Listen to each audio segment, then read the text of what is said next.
Hey you guys, welcome back to my channel. My name is Asia May and thank you so much for joining me today. So on the Money segments, I interview self-made millionaires and business entrepreneurs. And today we are joined by one of Las Vegas' top doctors in the OBGYN practice, Dr. Annette Mays. Hello everybody. We're going to remove our mask. I just wanted everyone to know that I am encouraging people to wear a mask, but I know Asia well, so I feel comfortable taking my mask off with her.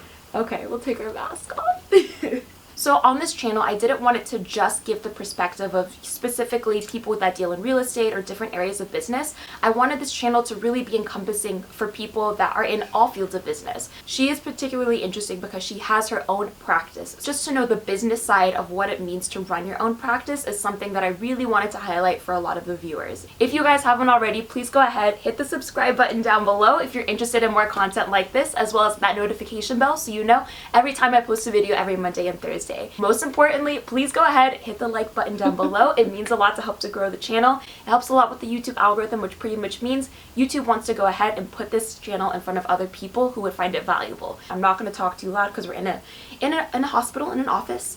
So, are you ready, Dr. Mays? I am ready. So, question number 1. Give us a brief background on who you are and what you do. I am an OBGYN, which means I practice delivering babies. I also basically take care of women. I also do the gynecology side, so any female problems, as well as doing deliveries and GYN surgery. Question number 2. What made you decide to become an OBGYN? So I wanted to be a doctor for a long time. I wasn't sure what kind of doctor I wanted to be, but I knew that I wanted to be a doctor. And I think I'm pretty personable. I like being around people. I like talking to people. So I definitely wanted to be in a field where I could have patients that I could see over and over and over, year after year after year. I also did not want to just be in an office setting every day, all day. So OBGYN gives you the opportunity to kind of mix things up. So I'm in the hospital, I'm doing surgery, I'm in the office, I'm seeing patients. For example, general surgery, people who are just general surgeons, you see them, they take out your appendix, they take out your gallbladder, whatever it is, and then they never see you again. But for OBGYN, it's nice because I may take out your uterus, but then I'll still see you next year for your exam. So you kind of develop a relationship with your patients. And that was really important to me. Question number 3. What does a typical day look like for you? Biggest thing about OBGYN is there's never a typical day. Right. Because we just never know what's going to happen. Generally speaking, most of us wear scrubs because we never know when we're going to get called out, because we never know when a baby's going to come.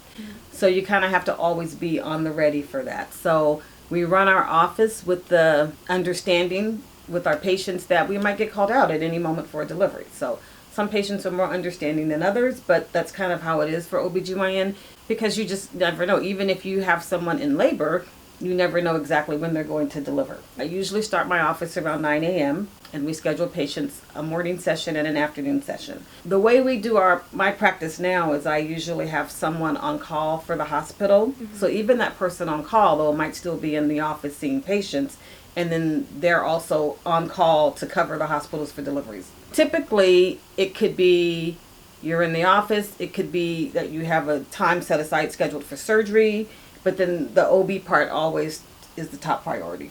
And we just kind of have to run everything around what's happening with our OB laboring patients. Question number 4. What was the process of leaving medical school, applying for residency, and full-time positions, and how has that changed since you were in school at Stanford? So I went to Stanford for undergraduate, and then I went to UC San Diego for medical school. When you're in medical school, you're kind of exposed to all of the different processes of medicine, but you have to make a decision what you think you want to go into. And then you apply for that. So that's your residency. So if you think you want to be a family practitioner, then you would apply for residencies in family practice. They actually have what's called a match. So every medical student who's graduating in the country, they go out, they interview at different places, and they rank where they want to go. And then those places also rank you. So you don't just get to say, I'm applying here and do they want me? Or you don't get to say 5 people want me and I'm going to choose one. And then everybody in the country on the same day gets an envelope. You open your envelope and it says this is where you're going for your residency. It's like college applications, except you don't really get to choose. You don't get to choose. As far as applying for jobs, that's a little bit nicer. So when you're finishing your residency, most people get a headhunter. We just go around the country interviewing based on where you think you want to live.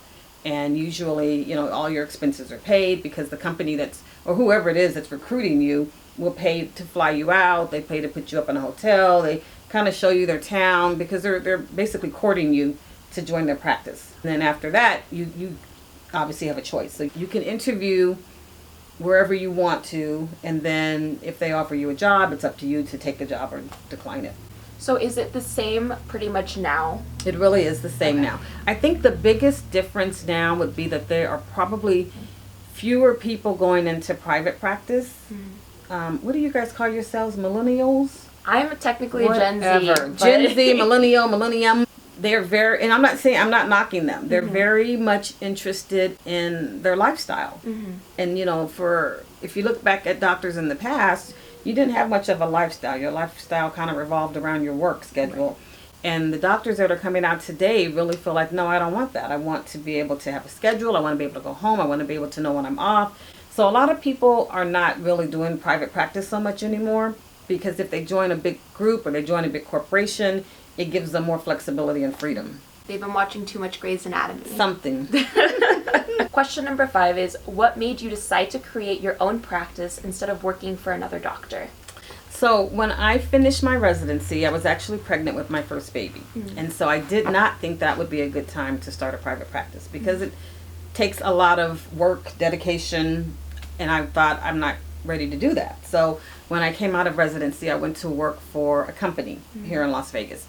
And I stayed with that company for 7 years.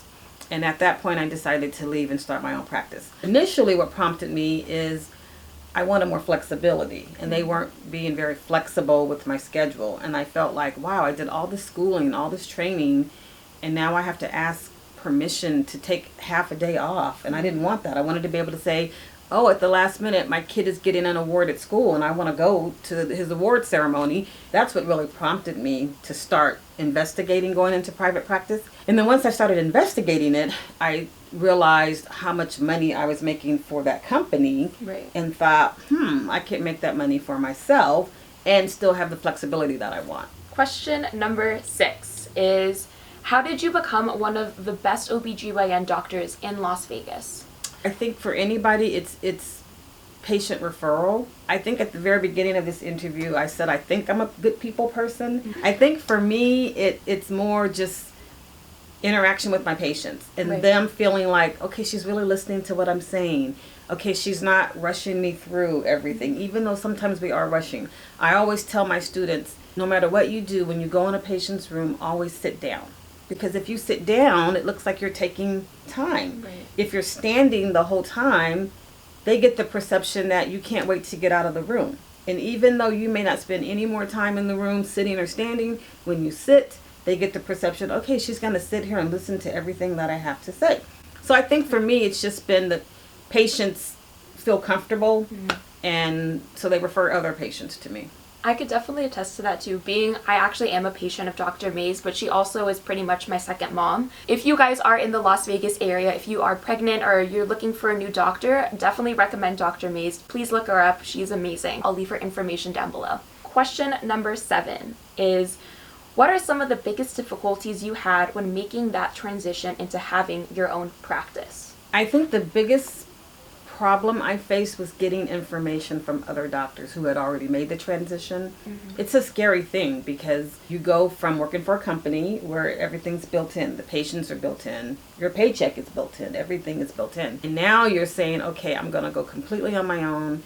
I'm going to be responsible for running this practice.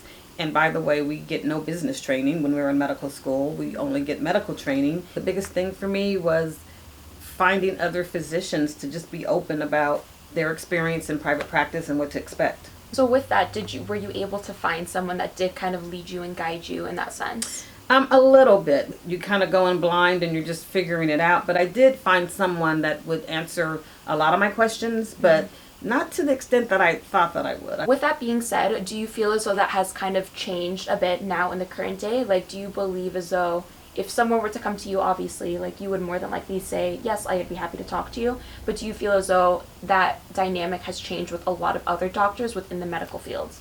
I don't think so. Unfortunately, I don't think so. Yes, I would be willing to, because that's something that stuck with me after all these years, that I could not find that person that I thought would just be a simple thing to do. I still think there might be a little bit of an issue for people. Question number 8 is, how was the transition like when you were parting ways with your former partner, and can you please describe a little bit that situation in general?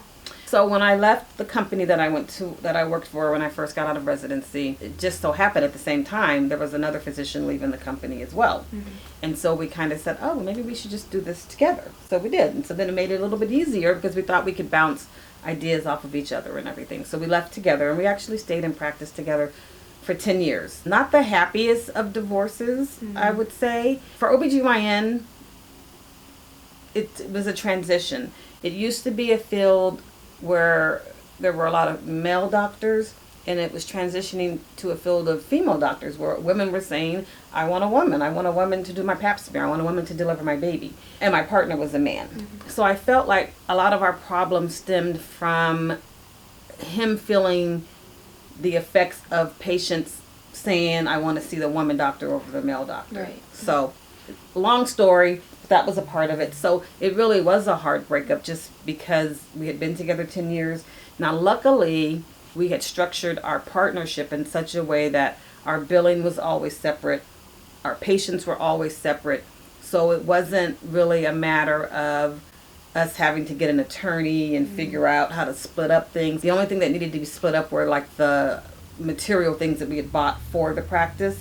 But as far as billing and all of that, that was already separated. So that part wasn't so bad.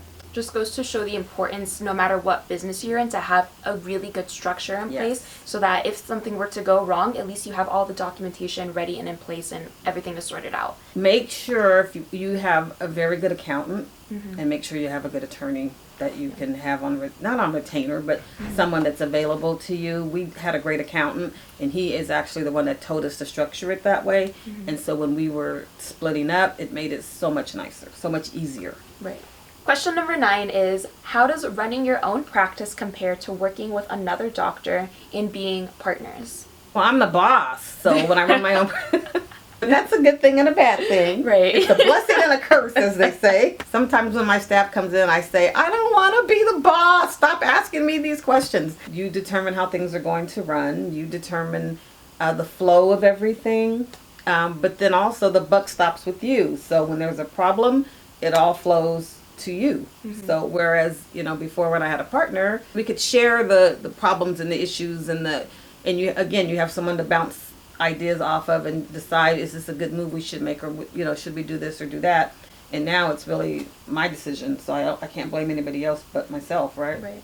This is kind of like a silly question, just to follow on top of that. So how when kids have divorced parents, the kids kind of go back and forth between asking mom and dad just because they don't want one to say no, or they know one will say yes. Is it kind of like that with the doctors that work with you? When my partner and I were splitting, we had a lot of that because we had, our employees had been with us for years. Like, we were together 10 years, and we had some of our employees that had been with us 9-10 years as well.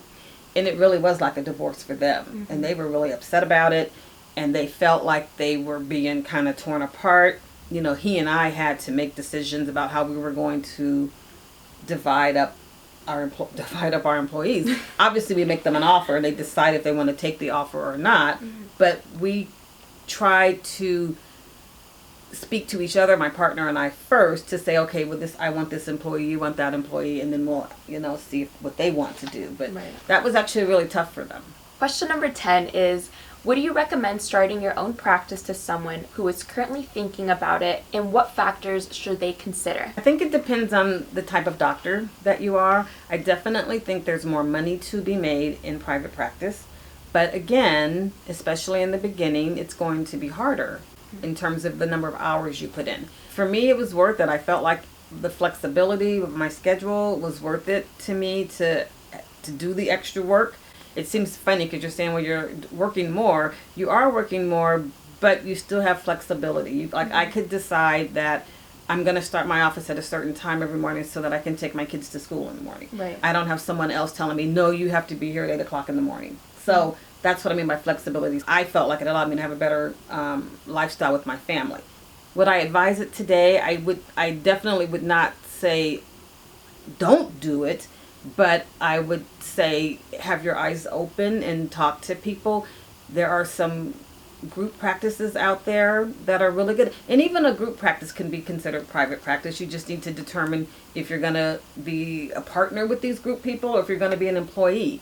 I think if you are looking at a group practice and there's a potential for partnership, then yes, definitely look at that.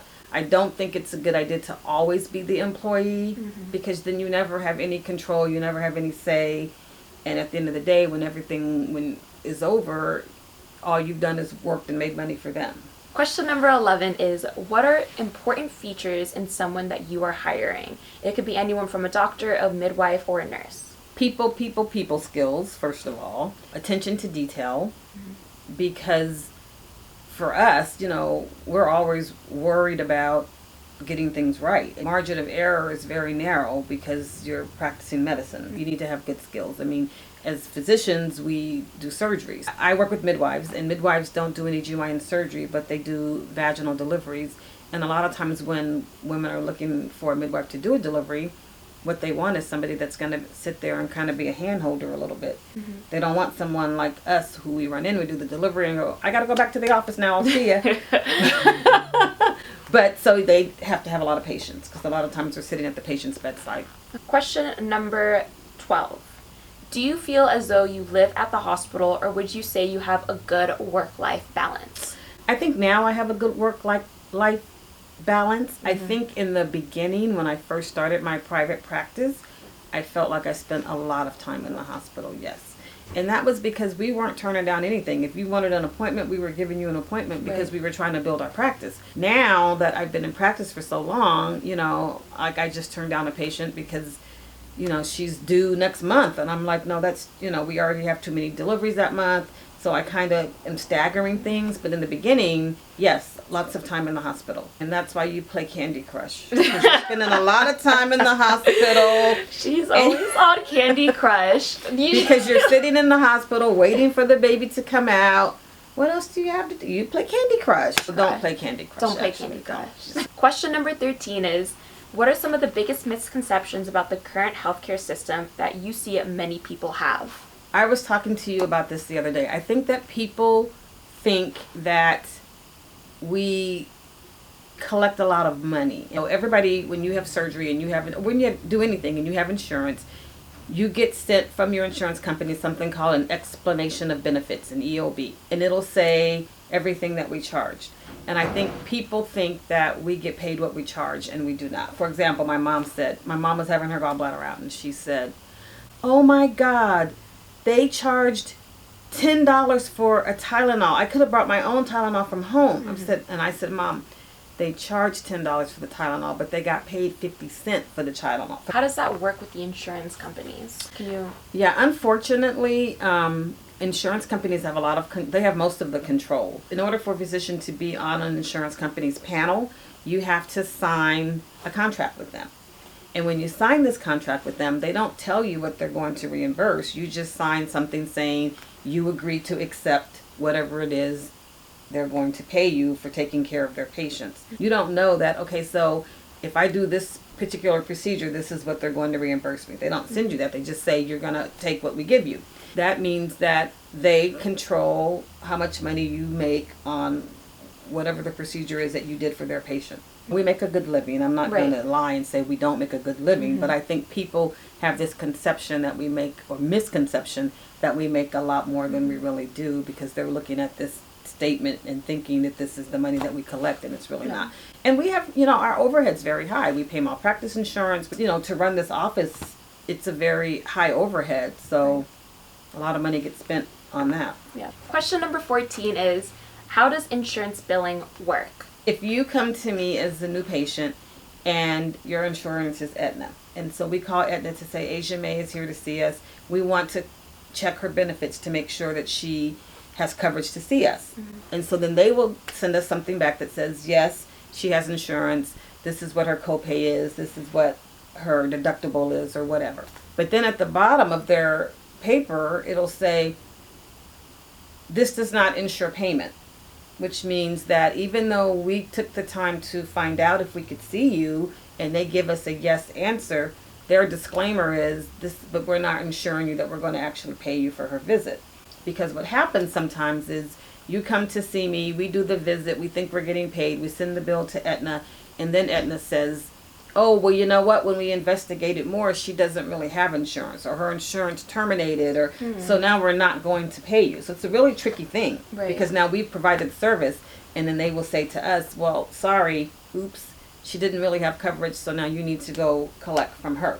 We've gotten things a year and a half later that said, we know you delivered her baby, but now we realize she didn't have coverage, so we are taking our money back. So that happens. And then the other thing that happens is billing can take a long time. So if you are starting off in practice, you know, you may start a practice and be very busy, but it may be 3 to 6 months before you actually start receiving money back from the insurance companies for the procedures that you've done. Also, just curious, how often does that happen where an insurance company will kick back and say, oh, by the way, they weren't covered? Not often, but I would say maybe 1 to 2%. Oh, okay. So not often. Question number 15 is, are Medicaid and Medicare difficult programs to work with? No, they're not actually. Medicaid in particular is not difficult at all. Now, what's happened in Nevada, and this will vary from state to state, some of people who have Medicaid are actually put into an HMO program.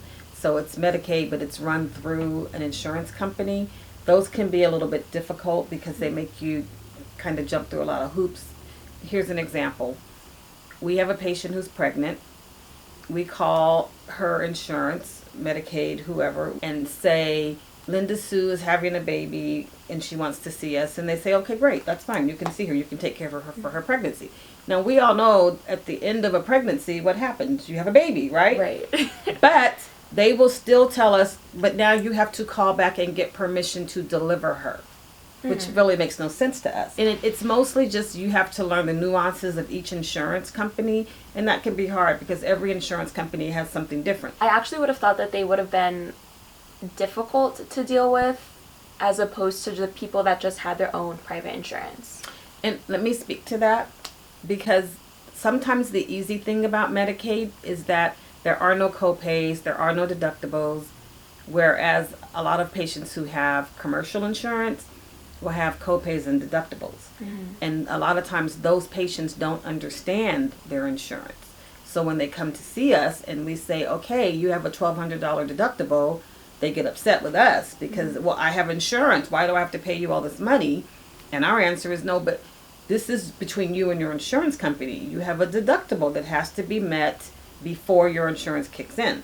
With Medicaid, that's not an issue because that doesn't exist for those patients. Question number 16 is, what are some important changes you wish could happen to the healthcare system? I wish that physicians had more control and insurance companies had less control. Perfect segue. That's right. It would make things a lot easier. We don't get to value what we think a procedure's worth. We have an insurance company deciding what they think it's worth. But most insurance companies don't have physicians that work for them that are deciding this. It's just something that I don't know. I don't know where they get their numbers from. With that being said, do you feel as though the price or like the cost of seeing a doctor would increase if physicians had more control, or do you think it would actually be lower because they don't feel as though they have to charge as much since they know insurance companies are going to pay them out a lot less? Well, I think healthcare in general would be lower. Now we're getting into politics, but I think healthcare in general would be lower if we didn't have the insurance company structured the way we do now. Because if you think about it, it's a business. So the insurance companies are in business to make a profit. So if you took away that huge profit, of course that would lower the cost of medical care because you're not having to build in this cost for them to make a profit like that. Hey you guys, Future Asia. So I'm editing right now and I wanted to apologize to you all because I'm going to have to cut the interview short simply because my camera did not record the audio parts for these clips. So I'm sorry about that. Still learning, still have the learning curve, but I want to just go ahead and say Thank you so much for watching, and most importantly, thank you so much to Dr. Mays for coming on and letting me interview her. She has a very busy schedule, and I really appreciate it. Also, you guys, thank you guys so much for watching my videos. Like, more people starting to subscribe, because I know quite a few people watch my videos but don't subscribe. So thank you guys so much for that, as well as, most importantly, thank you for hitting the like button. If you guys haven't already, please go ahead and do that. The like button really helps with the YouTube algorithm, which helps to get this channel in front of a greater audience. So thank you guys again for all the love and support. Get ready for more Money Monday videos. I'll figure out my audio, I promise. But in the meantime, go ahead, subscribe if you want to see more content on business, personal finance, and entrepreneurship. Thank you so much, guys, and have a good one. Bye, guys.